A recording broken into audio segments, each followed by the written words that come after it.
The Celtics are now back to being a 500 team. This West Coast road trip's not going well at all, and they got roasted by Brandon Boston last night as he just powered through Marcus Smart on this one. Let's look at that again. You know, for what it's worth, I mean, BJ Boston at one point was an exciting high school prospect, but then his college season didn't go so well and he fell a lot. Anyway, this was a big thing last night. The Celtics committed 22 turnovers, and once again, BJ he killed him. I would like to give a nod to Eric Bledsoe on this one, though, because he timed it perfectly on when to swipe in for the pass. Another really rough turnover here, as Tatum wanted to get it to Horford, and after the turnover, Boston just continued his reign of terror. How wild is it that I'm not even trying to show you the turnovers, and yet I've already managed to show you 3 just from BJ Boston highlights. Paul George wasn't even playing, and the Celtics managed to go down by 20-something points in this game. I mean, here's a fun play for you, where they just don't get back on defense, which allows BJ to get 2 more points. This play was maybe the most frustrating. Pretty much going nowhere, possession's basically dead for the Clippers, and then Richardson just has to go to contest Bledsoe for some reason, and then it just leads to Kennard being wide open. I don't know why he had to do that.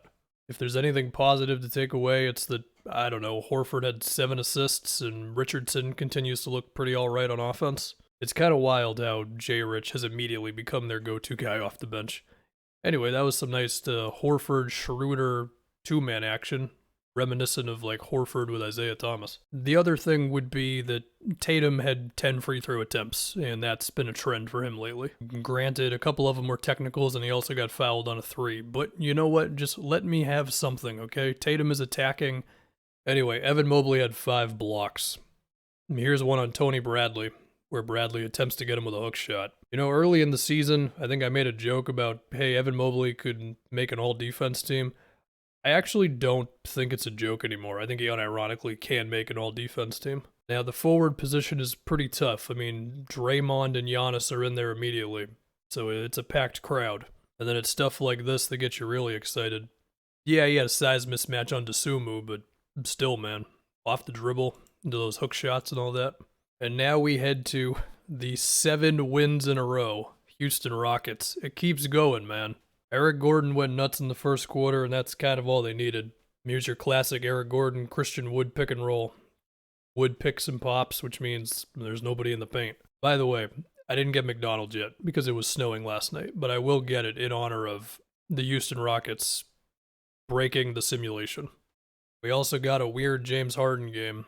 He was 3 for 12 from outside, 4 for 16 from the field, and he was doing all of his James Harden stuff, and by that I mean he was taking a bunch of step-back threes. However, he was also like 14 for 16 from the free throw line, and that's always a good sign for him, especially this season. I'm going to just guess that by the midpoint of the season, James Harden's going to be fine. Also have to give a nod to Josh Christopher, who was huge last night for the Rockets. 7 for 7 from the field, 4 for 4 from outside. Look at the way he relocates off ball as DJ Augustine takes it to underneath the basket. Josh Giddey had 8 assists. This is my favorite one. Just a 2-handed skip pass, perfect, right to Pokashevsky.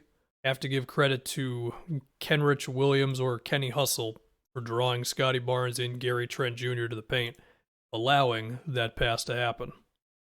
I showed you some Evan Mobley, so let's look at some more Scotty Barnes. One thing I like about Barnes is that he's willing to just mix it up around the rim. Like, obviously there's the stuff about his ball handling and all that, but he'll also just set a screen and then just kind of linger around the free throw line and then just cut inside for Siakam to throw it to him. Another thing that I like is the apparent hesitance to shoot threes is all the way gone for Scotty. Ever since he attempted those 9 threes against the Celtics, he's been hoisting them up since, man. He had 7 attempts in this game. And this is what Pat Bev said. If I'm the defensive player of the year, I'm guarding the best player no matter what. You got Rudy Gobert out there guarding Jared Vanderbilt. Now, of course, Pat Bev is not watching this video, but why would I have to explain this to an NBA player? I don't know. Pat Bev, do you want to know why Gobert is matched up on Jared Vanderbilt?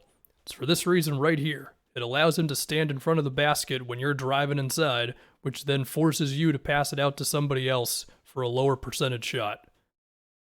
By the way, the Jazz won this game by 30. Now, this post was kind of mind-blowing. This guy moved to Detroit, make a quick meal, head over to the stadium, $20 a ticket. He can sit wherever he wants.